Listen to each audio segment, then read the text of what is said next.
वो कहते हैं ना, अजगर करे न चाकरी, पंछी करे न काम, दास मलूका कह गए सबके दाता राम। दूसरों से भीख मांग मांग कर देश चलाने वाले इमरान खान अब तालिबान मामले में कुछ ज्यादा ही आगे निकल रहे हैं। अफगानिस्तान, तालिबान और पाकिस्तान की लड़ाई में पिस गई पाकिस्तान में जो राजदूत हैं अफगानिस्तान के, उसकी बेटी। तो वहीं दूसरी तरफ अब अफगानिस्तान में अमेरिकी सेना करेगी वापसी। इसके अलावे बहुत कुछ, आइए जानते हैं इन खबरों को विस्तार से। जब से इस इलाके से अमेरिकी सेना गई है तब से एक झगड़ा जरूर पनप रहा है और वो झगड़ा है अफगानिस्तान और पाकिस्तान के बीच, जहां अशरफ गनी कोई मौका नहीं छोड़ रहे हैं पाकिस्तान के प्रधानमंत्री इमरान खान के चेहरे से नकाब खींचने में। तो वहीं पाकिस्तान ने अब नीचता की सारी हदें पार कर दी। तालिबान की जीत से इतना ज्यादा खुश हो गया है पाकिस्तान की अपने देश में भी हर हदों को पार कर रहा है। पाक में अफगान के राजदूत हैं नजीबुल्लाह अली खील। अब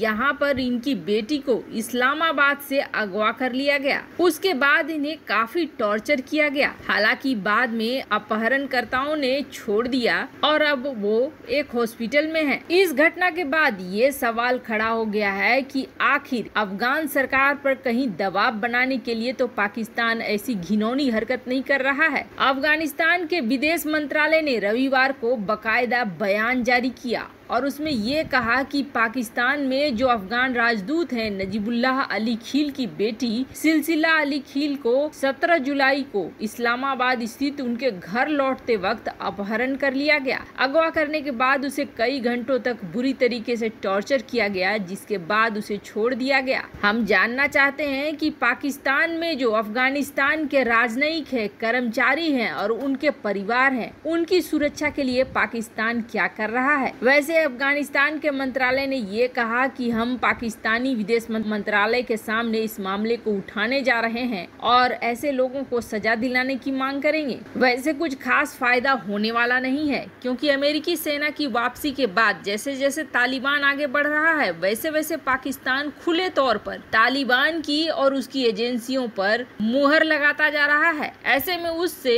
इंसाफ की गुहार लगाना तो बेकार ही है। पर इतना जरूर है, ये सब कुछ जो हो रहा है वो भारत के लिए बहुत सही हो रहा है, क्योंकि पाकिस्तान को FATF में ब्लैक लिस्ट कराना बड़ा आसान हो जाएगा और कंगाल पाकिस्तान बुरी तरीके से तबाह हो जाएगा। वहीं दूसरी तरफ सबसे बड़ी खबर निकल कर आ रही है कि इस इलाके में अब अमेरिका की फिर से एंट्री हो रही है और पूरी सेनाओं के साथ। स्क्रीन पर जो ये इलाका देख रहे हैं, यहाँ है यूनाइटेड स्टेट यानी कि अमेरिका और इससे काफी दूर यहाँ पर है सेंट्रल एशिया। अब सेंट्रल एशिया में एक जगह था अफगानिस्तान, जहाँ से अपनी सेना को निकाल चुका है अमेरिका।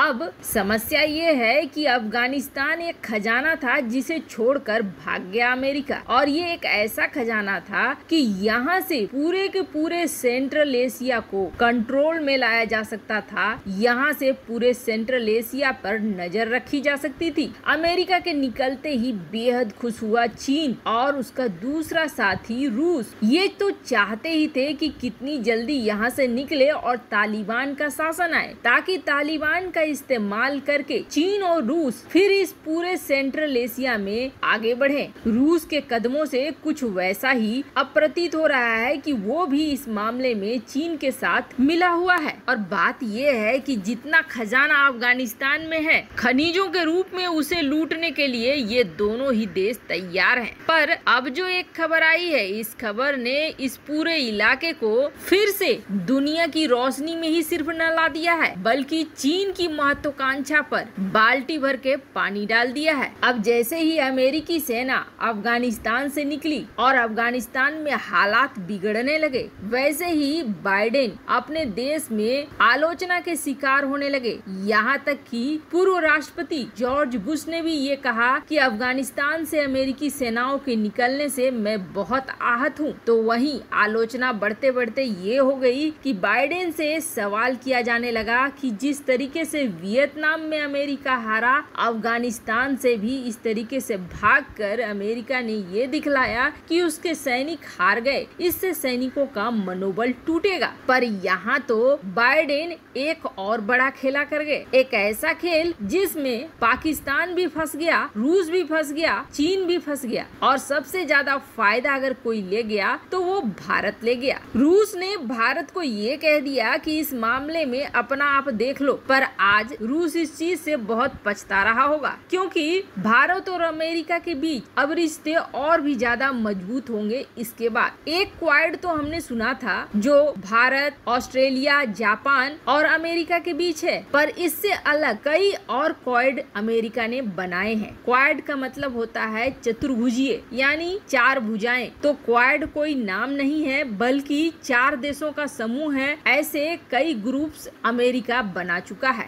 अब अमेरिका ने एक नया ग्रुप बनाया। वैसे शुरू में आप सुनेंगे तो आपको लगेगा ये तो बेतुका है, लेकिन इसका बहुत ही बड़ा रणनीति है और बहुत ही बड़ी प्लानिंग है। अब जो अमेरिका की तरफ से जो पेंटागन है, उसका रक्षा मंत्रालय, वहाँ से एक नोटिस जारी की गई कि हमने एक अफगानिस्तान की शांति के लिए एक नया ग्रुप फॉर्म किया है और ये भी क्वाड है, 4 देशों का समूह है जिसमें पाकिस्तान, अफगानिस्तान और उज्बेकिस्तान और अमेरिका होगा। अमेरिका तो है इतना दूर, अब रोल जो होगा वो रोल होगा अफगानिस्तान का, उज्बेकिस्तान का और पाकिस्तान का। पाकिस्तान अपने देश में एयरबेस बनाने देगा नहीं, वो चीन के दबाव में, वो तो निश्चित है। लेकिन उज्बेकिस्तान में अब अमेरिका ने इतने डॉलर दिखला दिए हैं कि उज्बेकिस्तान सब कुछ करने को तैयार है। उज्बेकिस्तान की लोकेशन देखिए, ये यहाँ पर है, यानी कि यहाँ पर बनेगा अमेरिका का एयरबेस। तो फिर पाकिस्तान इस ग्रुप में किस काम का है? तो आपको बता दें, पाकिस्तान को इसलिए रखा गया है ताकि इसके हवाई क्षेत्र का इस्तेमाल करेगा अमेरिका। हालांकि मुफ्त में हवाई क्षेत्र का इस्तेमाल करने तो पाकिस्तान भी नहीं देगा, इसे भी बड़ी मोटी रकम जरूर मिली होगी। पर अब ये जो ग्रुप फाउंड हुआ है उसको साफ तौर पर कह दिया गया है कि ये अफगानिस्तान की शांति के लिए है, जिसका सीधा मतलब है कि अब यहाँ तालिबान पर ड्रोन हमले और एयर स्ट्राइक्स बढ़ेंगे। तो वहीं दूसरी तरफ भारत के लिए फायदा ये है कि जब तालिबान पे उज्बेकिस्तान की तरफ से लगातार हमले होते रहेंगे तो भारत के इस कश्मीर वाले इलाके में घुसने के लिए तालिबान को जगह नहीं मिलेगी, क्योंकि यहाँ पर भी उनकी ठुकाई के लिए पहले से ही सीमा पर भारत पुरजोर व्यवस्था करके रखेगा। बड़े खुश होके चीन और रूस इस इलाके में अपने प्रभुत्व को बढ़ाना चाहते थे, लेकिन बाइडेन ने ये घोषणा करके दोनों की ही उम्मीदों में आग लगा दी है। और अमेरिका के लिए फायदा ये है कि सिर्फ अफगानिस्तान ही नहीं, यहाँ उज्बेकिस्तान में अपने एयरबेस बनाने के बाद अमेरिका रूस पर भी नजर रख सकेगा और भारत को भी मदद दे पाएगा चीन के खिलाफ। वैसे आपको क्या लगता है, क्या क्वाड का ये ग्रुप अफगानिस्तान के लिए सही तरीके से काम कर पाएगा? कमेंट कर अपनी राय जरूर बताएं। जल्द मिलते हैं अगले वीडियो में नई खबर के साथ।